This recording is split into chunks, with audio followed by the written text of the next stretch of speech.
Selamat siang, Titin. Siang, Bu.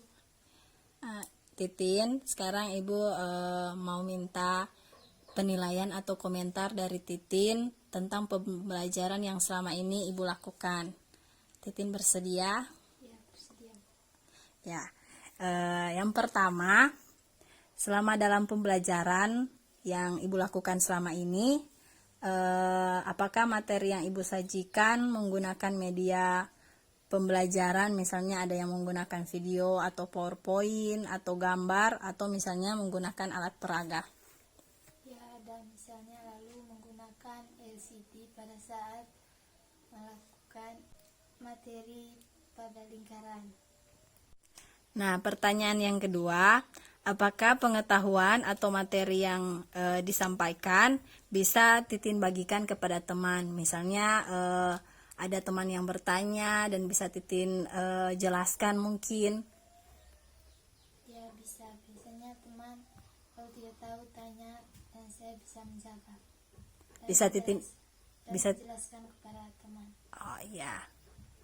Pertanyaan yang ketiga, penyampaian materi yang dilakukan secara beragam sesuai dengan kemampuan murid, misalnya diskusi kelompok.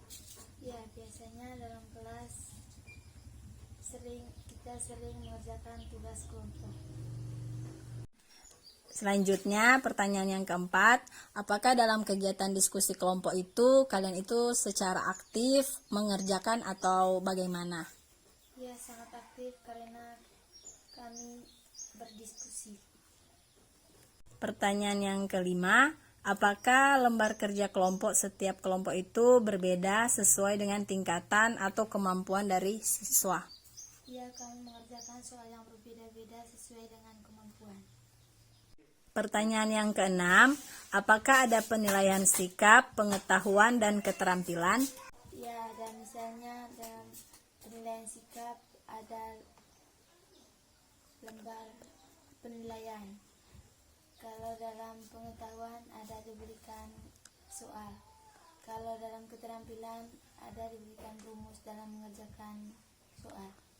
Pertanyaan yang ketujuh, apakah kalian diberikan kebebasan untuk menjawab soal yang diberikan? Ya, biasanya duluan mengerjakan soal yang mudah baru mengerjakan soal yang sulit. Yang kedelapan, apakah penilaian yang diberikan oleh guru secara objektif, jujur, dan adil? Ya, biasanya ibu jujur dalam memberikan nilai dan menilai sikap-sikap yang dilakukan murid. Pertanyaan yang terakhir, apakah dalam pembelajaran yang telah dilaksanakan kalian merasa senang, nyaman, dan bersemangat? Ya, kami merasa senang, nyaman, dan bersemangat karena cara mengajar yang ibu lakukan sangat menarik dan dapat dimengerti.